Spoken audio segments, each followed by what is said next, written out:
Yang kami hormati seluruh masyarakat Melanesia di Kepulauan Pasifik dan yang lebih khususnya masyarakat bangsa Kanaki dan bangsa West Papua serta bangsa Bougainville yang kami banggakan dan yang kami cintai. Berikan kesempatan kepada kami sebagai organisasi untuk perjuangan bangsa Papua, Ketua OPM, untuk menyampaikan beberapa hal yang terpenting dalam perspektif sejarah perjuangan bangsa Kanaki dan bangsa Papua, dan juga serta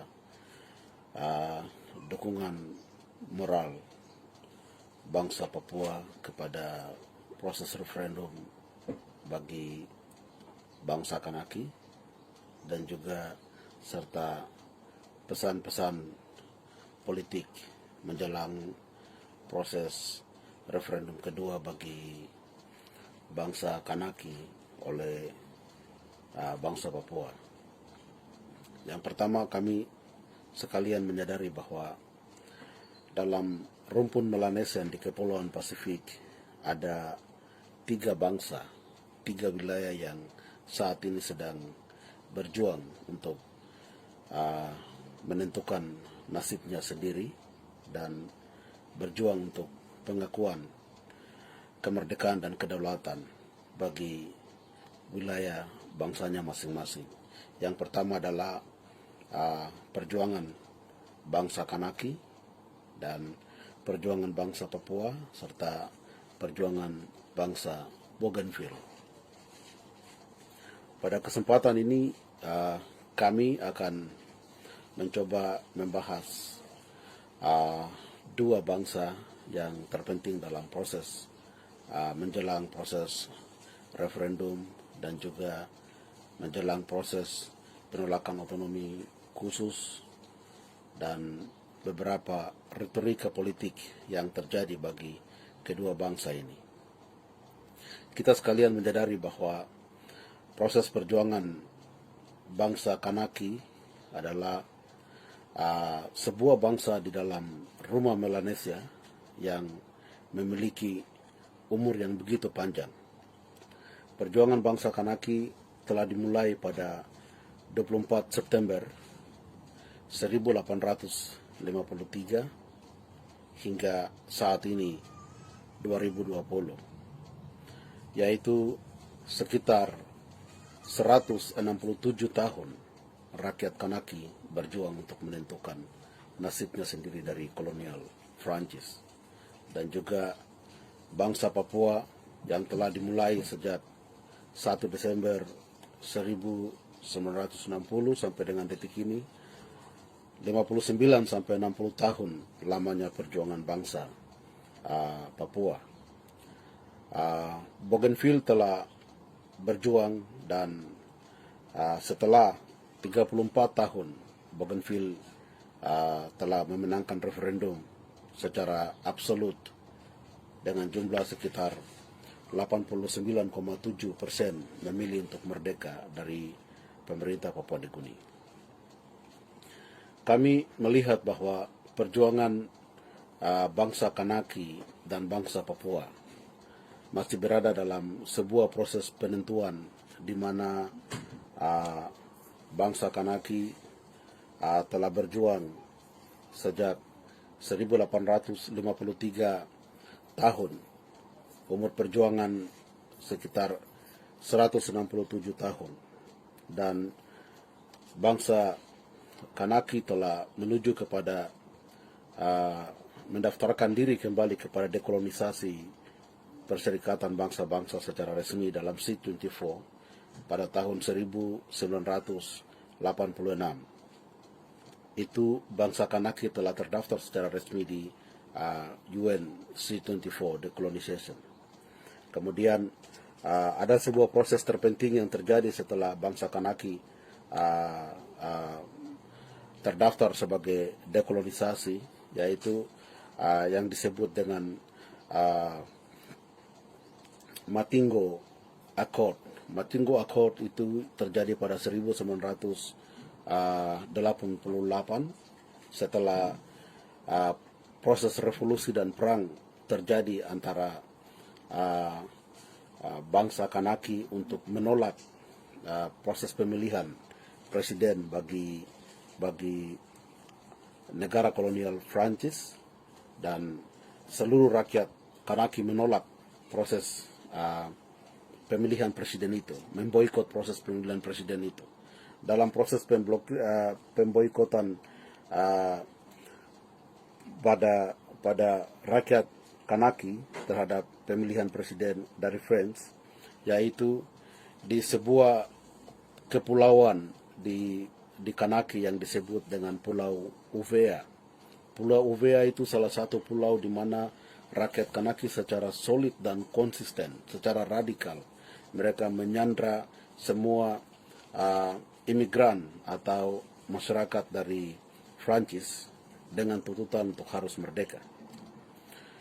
Sudah sekian lama rakyat Kanaki mereka berjuang untuk merdeka dari French, tapi pemerintah French selalu ignore atau mereka tidak pernah mendengarkan apa yang disampaikan oleh pemerintah dan rakyat Kanaki saat itu.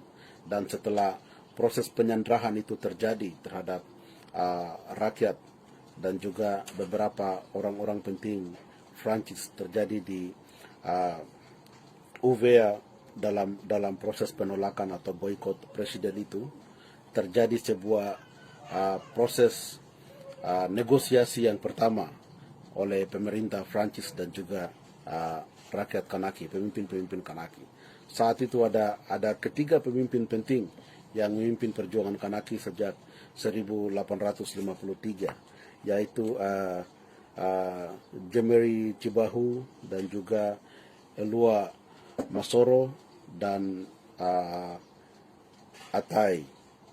Ketiga pemimpin ini mereka sangat konsisten untuk memimpin perjuangan rakyat Kanaki saat itu dengan berbagai model kepemimpinan mereka, sampai dengan ada beberapa peristiwa-peristiwa penting yang terjadi antara Jeremy Cibahu dan juga Elua Masoro dan juga Atai. Mereka dieksekusi atau terjadi perang yang dimana infiltrasi dari kolonial Prancis sampai bisa terjadi perpecahan antara pergerakan Kanaki, dan rakyat Kanaki sendiri bisa membunuh pemimpinnya, yang sedang terjadi juga bagi bangsa Papua, ya, sama sedang terjadi. Jadi kondisi itu terus tercipta, di mana kolonial tetap akan memecah belakan kekuatan persatuan rakyat, di mana teori divide et impera itu sangat dipakai, sangat jitu untuk memecah belakan persatuan dari sebuah bangsa yang di mana mereka sedang menjajah. Dan itu sama terjadi bagi bangsa Kanaki. Dan dalam ketiga figur ini, dalam kepemimpinan mereka juga terjadi banyak sejarah yang tercatat dalam perjuangan bangsa Kanaki sampai dengan saat ini dalam kepemimpinan Evelyn Keyes. Evelyn Keyes sendiri telah lahir sejak Matingo Accord, yaitu 1988. Itu Evelyn Keyes lahir, dan saat ini kepemimpinan Evelyn Keyes masih dipimpin oleh Victor Tutugoro, dan juga ada beberapa pemimpin-pemimpin lain yang berjuang bagi bangsa Kanaki. Jadi dalam proses bangsa Kanaki, yaitu 1986, itu bangsa Kanaki terdaftar dalam dekolonisasi PBB. Kalau 1986 sampai dengan 2020 saat ini, itu sekitar 36 tahun, itu bangsa Kanaki sudah ada dalam daftar dekolonisasi PBB, namun lobby, diplomasi, dan juga negosiasi yang dilakukan oleh bangsa Kanaki di UN Decolonization itu tidak dihargai sampai detik ini, maka rakyat Kanaki masih belum merdeka. Dan juga proses negosiasi itu terus dipengaruhi oleh pemerintah kolonial Prancis untuk tetap menjajah bangsa Kanaki. Setelah akord pertama atau yang disebut dengan Matingo Accord pada 1988, di situ lahirlah sebuah keinginan dan kesepakatan pertama untuk bagaimana bangsa Kanaki bisa menuju kepada sebuah proses yang disebut dengan referendum.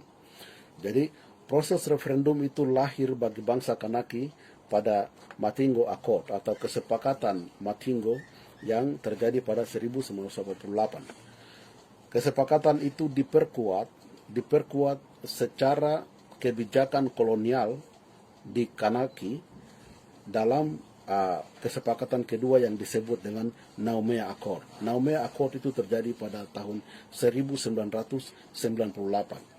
1998 yang terjadi pada Naumea Accord itu bagaimana rakyat Kanaki, pemimpin-pemimpin Kanaki secara teliti dan komprehensif mereka menjawab dan mempertahankan memenangkan sistem yang ditawarkan oleh kolonial Prancis terhadap mereka, sehingga keputusan-keputusan yang dilahirkan dalam Naumea Accord bahwa referendum harus dilakukan selama 3 kali, kemudian seperti kebijakan-kebijakan politik, kalau dalam pemerintahan di Kanaki misalnya anggota DPR itu dipilih atau terpilih sebagai pemimpin bangsa Kanaki yang mau merdeka, berarti wakilnya itu pro dari Prancis.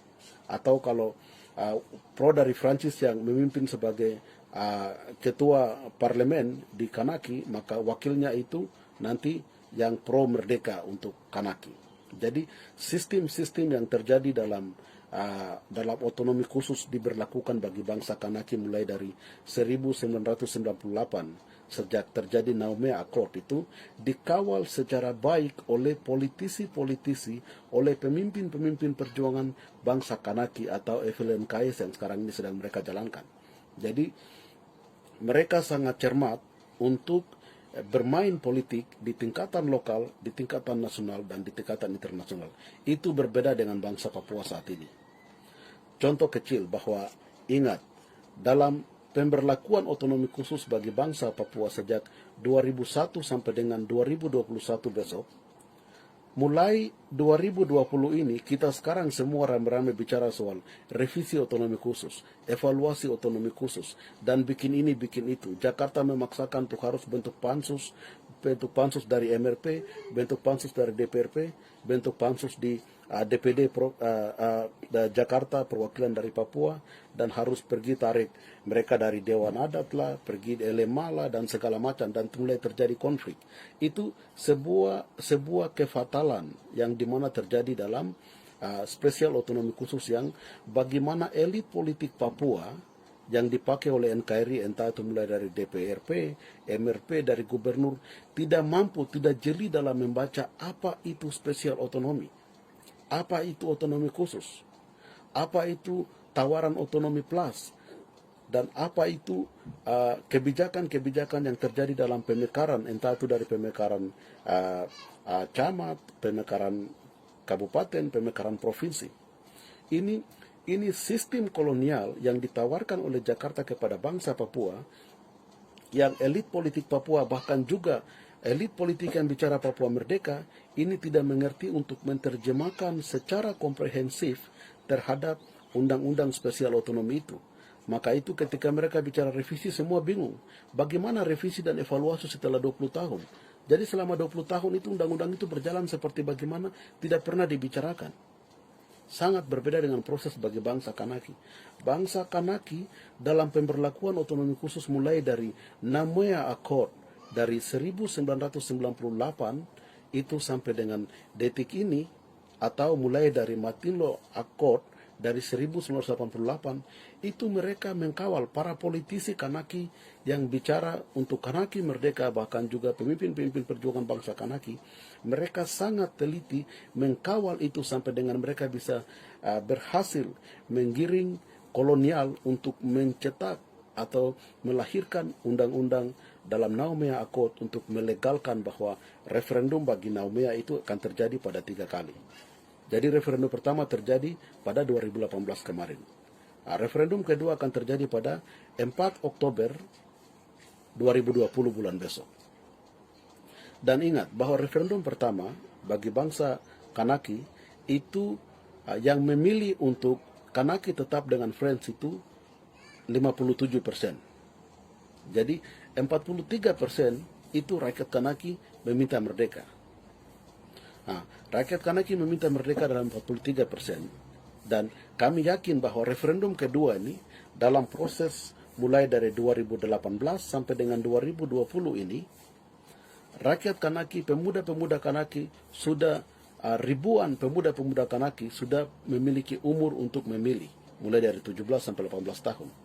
Dan pemuda-pemuda Kanaki yang memiliki umur untuk memilih ini, kami yakin dan percaya, rakyat bangsa Papua kami yakin dan percaya, dan kami memohon kepada seluruh pemuda-pemuda generasi muda Kanaki bahwa perjuangan bangsa Kanaki telah dilakukan selama 167 tahun adalah umur yang sangat menelan banyak pengorbanan harta dan benda, banyak pengorbanan nyawa bagi bangsa Kanaki. Untuk itu, dengan penuh harapan, kami bangsa Papua meminta kepada generasi-generasi muda bangsa Kanaki dalam pemilihan besok pada 4 Oktober 2020 bulan depan, tidak ada kata menyerah dan tidak takut terhadap penipuan-penipuan oleh pemerintah Prancis bahwa ketika Anda memilih merdeka nanti akan terjadi perang, Prancis akan melakukan perang, atau pemerintah Prancis akan kasih stop semua keuangan terhadap rakyat Prancis ketika Anda memilih merdeka. Itu semua isu-isu yang dibangun oleh kolonial Prancis untuk menipu rakyat Kanaki. Isu-isu yang sama dibangun oleh Jakarta juga kepada rakyat bangsa Papua. Kalau rakyat bangsa Papua menolak otonomi khusus, maka uang akan tidak ada. Kalau rakyat bangsa Papua menolak segala macam tawaran Jakarta dalam otonomi khusus, maka mulai akan terjadi perang besar-besaran atau pembantaian besar-besaran. Memang itu sedang terjadi, tetapi itu adalah cara dan sistem kolonial untuk bagaimana menindas rakyat bangsa Papua oleh Indonesia di Papua Barat dan juga oleh French di Kanaki. Untuk itu kepada seluruh generasi muda di Kanaki dan juga rakyat bangsa Papua, kita tetap fokus dan konsisten. Rakyat Papua tetap fokus dan konsisten untuk menolak otonomi khusus, kembali kepada Jakarta. DPRP, MRP, dan gubernur harus membuat sebuah sikap secara demokratik, secara transparan kepada pemerintah Jakarta untuk menolak otonomi khusus, dan rakyat Papua bersama elit politik Papua yang ada di Papua secara bersama, secara aklamasi, secara demokratik untuk membawa kembali masalah Papua kepada PBB, karena masalah Papua merupakan tanggung jawab PBB yang belum selesai sampai detik ini. Kepada rakyat Kanaki, bahwa seluruh masyarakat Kanaki, khususnya kepada pemuda-pemudi Kanaki yang akan memilih, jangan pernah takut, jangan pernah gentar, bahwa proses referendum yang akan terjadi bagi Kanaki harus diwujudkan. Jangan pernah dengar kepada komentar-komentar atau semua penipuan yang terjadi bagi bangsa Kanaki oleh kolonial Prancis. Anda harus memilih. Tua-tua kita telah berkorban di Kanaki. Ribuan rakyat Kanaki telah dibantai. Tidak ada alasan. Referendum kedua adalah kunci menuju rakyat Kanaki merdeka dan bebas. Maka itu kepada generasi muda, kalau tua-tua kami telah berjuang selama 167 tahun, kami telah konsisten, kami telah fokus, kami memiliki komitmen. Kalau kami telah membuktikan itu dan kami telah berkorban, maka kami sudah beli perjuangan itu dengan darah dan air mata. Tidak ada kata menyerah. Seluruh pemuda-pemuda Kanaki, rakyat Papua, kami mendukung dengan doa, kami mendukung secara moral, kami mendukung secara politik untuk rakyat Kanaki, pemuda-pemuda Kanaki harus menentukan nasibnya, mengantarkan aspirasi rakyat Kanaki, mewujudkan itu dalam referendum kedua untuk harus menang 100%. Itu adalah pesan-pesan politik dari kami rakyat bangsa Papua kepada rakyat Kanaki. Dan kami mengetahui bersama bahwa perjuangan itu tidak gampang. Dalam perspektif adat Melanesia, bahwa dalam hukum adat Melanesia yang ada dalam turunan orang Melanesia itu tidak pernah ada sebuah nilai tentang penjajahan. Tidak pernah ada sebuah nilai tentang membunuh orang tanpa alasan. Tidak pernah ada sebuah nilai dalam adat orang Melanesia bahwa merampas milik orang dengan sembarangan. Itu hukum-hukum itu yang ada pada adat dan budaya orang Melanesia, bangsa Papua, bangsa Bougainville, dan juga kepada bangsa Kanaki, bahwa yang ada pada bangsa Melanesia adalah kita saling mengasihi antara satu sama lain. Hukum kasih, memberi, menolong antara satu sama yang lain. Berdasarkan perspektif itu, kami bangsa Papua, dari Organisasi Induk Perjuangan Bangsa Papua, kami meminta kepada rakyat dan bangsa Bougainville dan juga Kanaki dan juga seluruh bangsa-bangsa Melanesia seperti Papua Nugini sebagai bangsa yang terbesar dari seluruh bangsa-bangsa Melanesia dan Pasifik, Solomon Island, Fiji, Vanuatu, harus secara konsisten untuk mendukung perjuangan bangsa Kanaki, perjuangan bangsa West Papua, dan juga perjuangan bangsa Bougainville. Ini merupakan kesan-pesan kami. Dan yang lebih khusus, yang terakhir kepada rakyat Papua, bahwa dalam konteks pengembalian otonomi khusus, kita harus kembali melihat bahwa rakyat Papua harus secara jeli, secara komprehensif, harus melihat letakkan sejarah perjuangan bangsa Papua. Bangsa Papua sudah merdeka berdasarkan Resolusi 1514 Perserikatan Bangsa-Bangsa.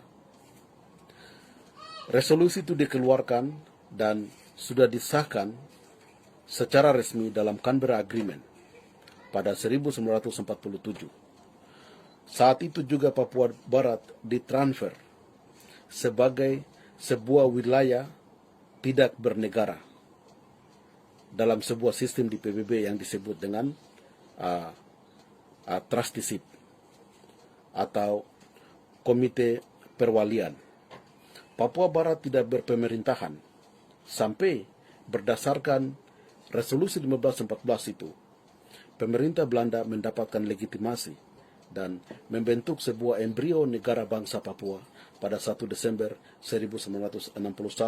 Itu dideklarasikan secara resmi bahwa bangsa Papua adalah sebuah negara yang memiliki atribut kebangsaan, sistem kenegaraan, dan itu dideklarasikan dalam sebuah proklamasi yang disebut dengan Proklamasi 1 Juli 1971.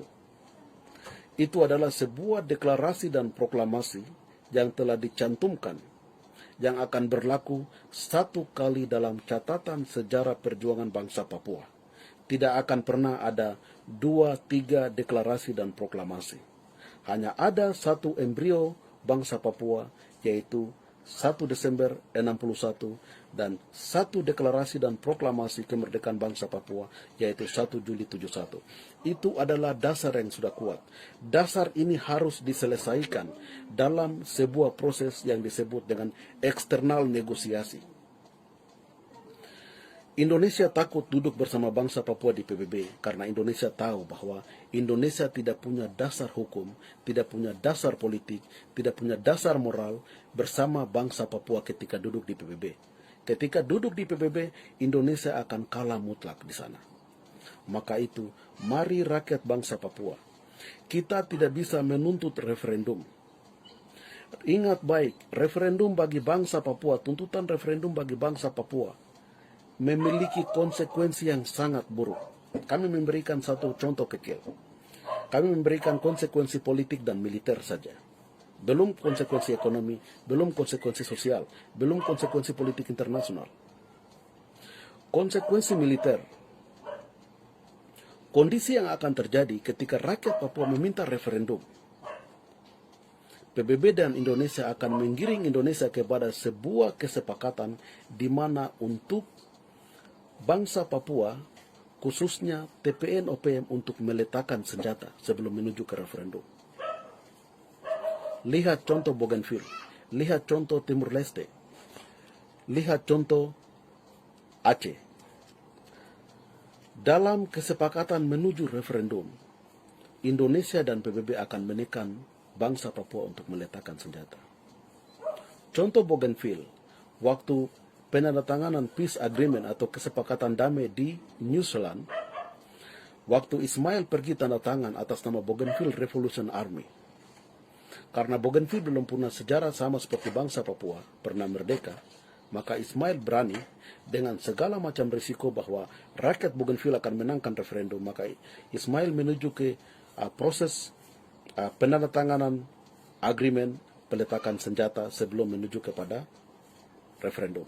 Maka itu setelah 28 tahun, referendum di Bougainville dimenangkan secara mutlak karena itu ada keyakinan mendasar oleh bangsa Bougainville, dan bangsa Bougainville tidak pernah memiliki sejarah pernah merdeka sama seperti bangsa Papua.